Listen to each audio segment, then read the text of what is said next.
ndibuka habayeho ibintu byinshi naho ngaho mera nk'umuntu unaniranye cyane ngiye nifatiramo decision yo guhaguruka mve mu rugo ngende mave nigendere kuri street n'ubundi that's where I belong. I look like a street kid, I don't look like umuntu w'umwana wo mu rugo, you know.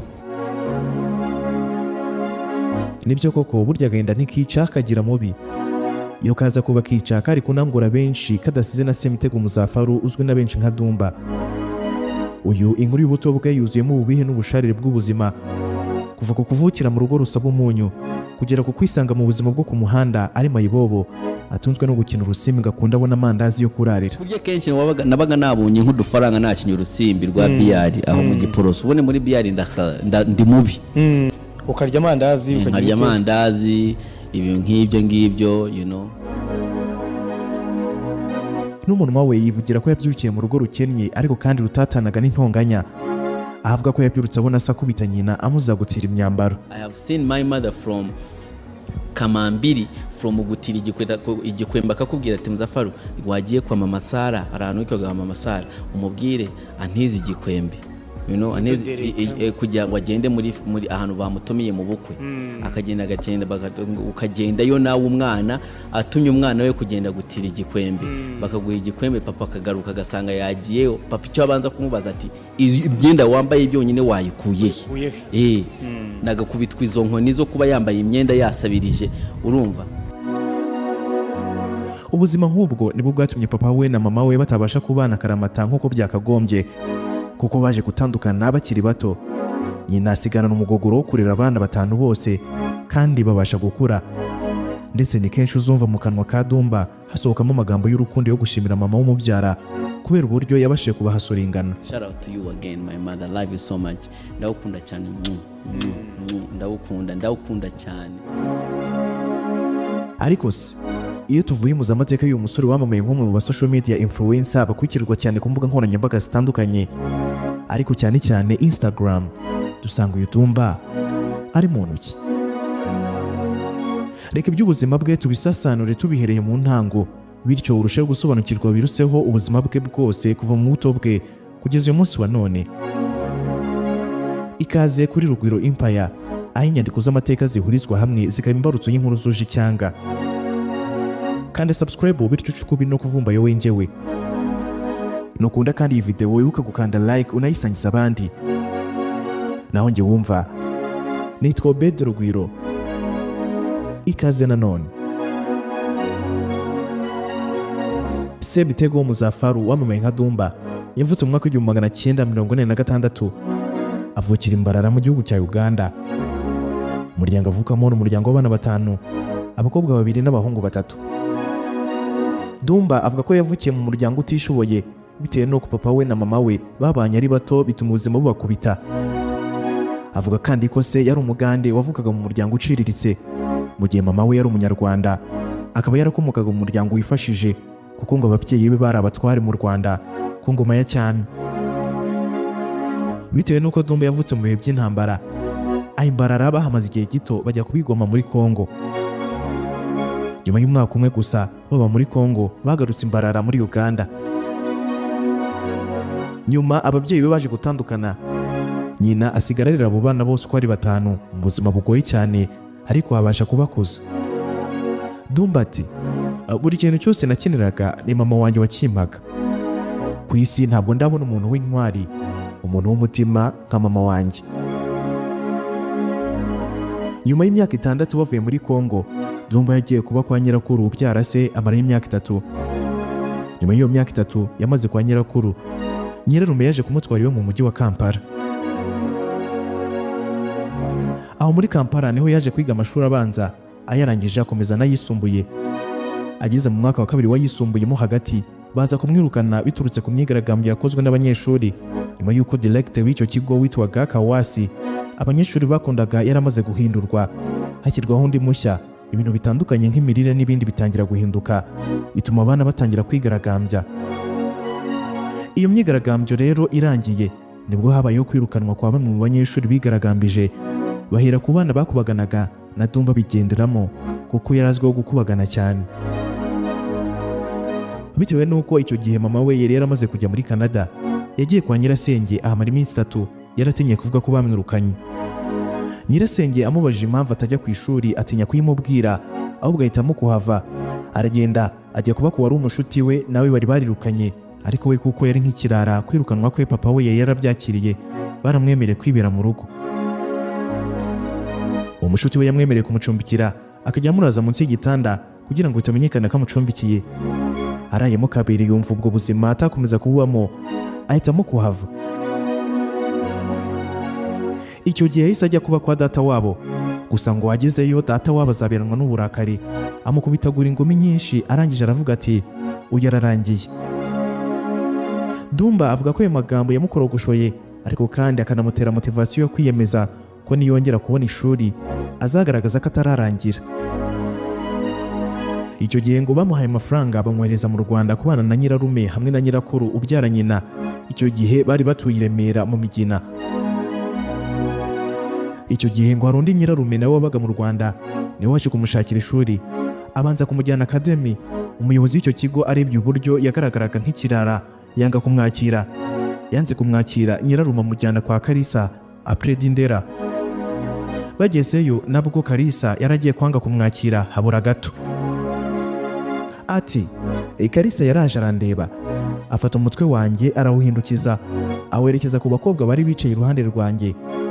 Ati iki ngiki murabona atari ikirarara? Gusa ngo icyo gihe nyirarume yamuteye injuga, birangiye yemeye kumwakira.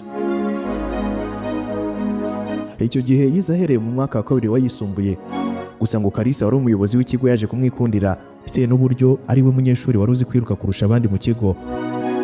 Gusa kandi igitangaje nuko nyuma yaje kumwirukana. Icyo gihe amwirukana ngo byatewe nuko yari afite girlfriend cyangwa se inshuti y'umukobwa, ariko kandi akaba karimu kamukundaga kitwaga Tikwe. Uwo Tikwe rero akanga iyo relationship yari hagati ya Dumba n'uwo mukobwa, kuko inshuro nyinshi yakundaga kubasangana bafunze inguni. Niko gutangira kujya mu matwi y'umuyobozi w'ikigo amubwira ko Dumba yangije abana b'abakobwa, ko aryamana nabo, kandi mu by'ukuri Dumba avuga ko icyo gihe yari imanzi.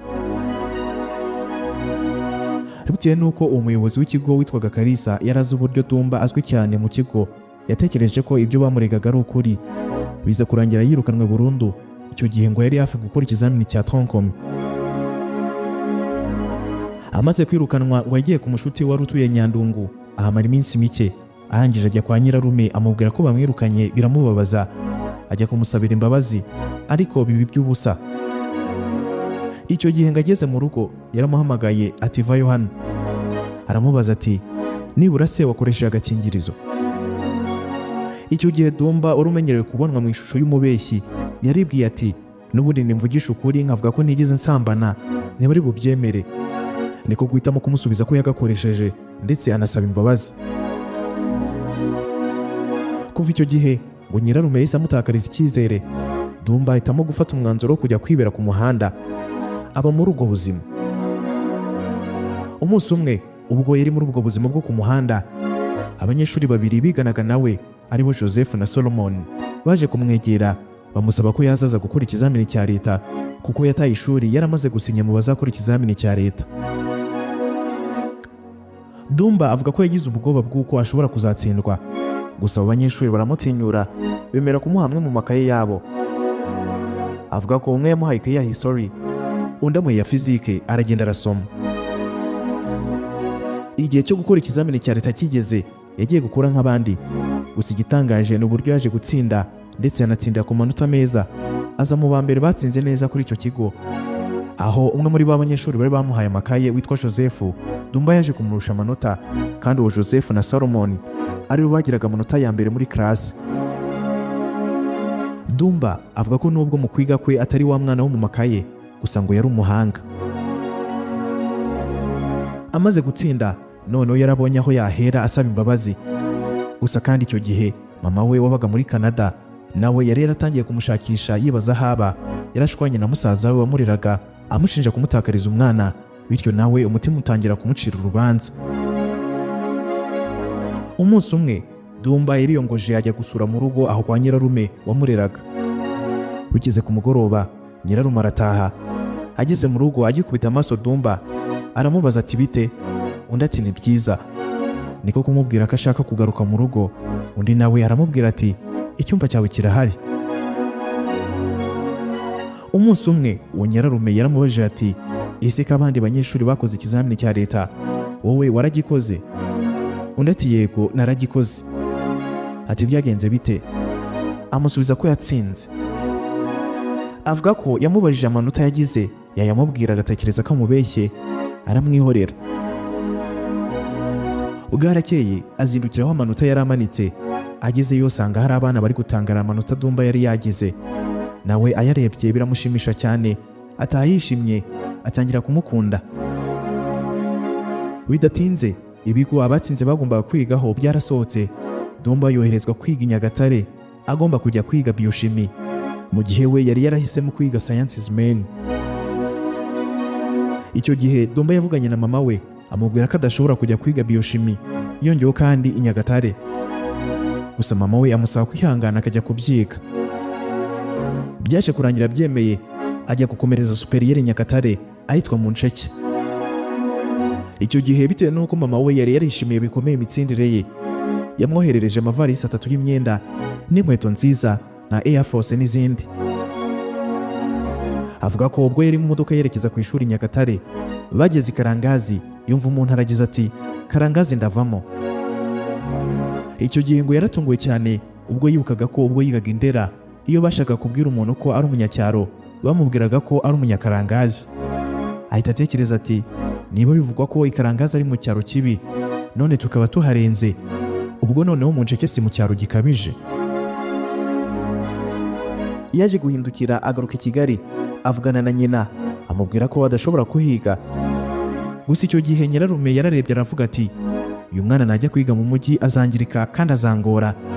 Bityo avugana na mama wa Dumba amubwira uburyo umwana agomba kujya kwiga kuri icyo kigo yari yoherejweho, kuko yakekaga ko nta birangaza byinshi yazahura nabyo. Byaje kurangira Dumba afunze umwuka, yemera kujya kwiga i Nyagatare mu Nsheke.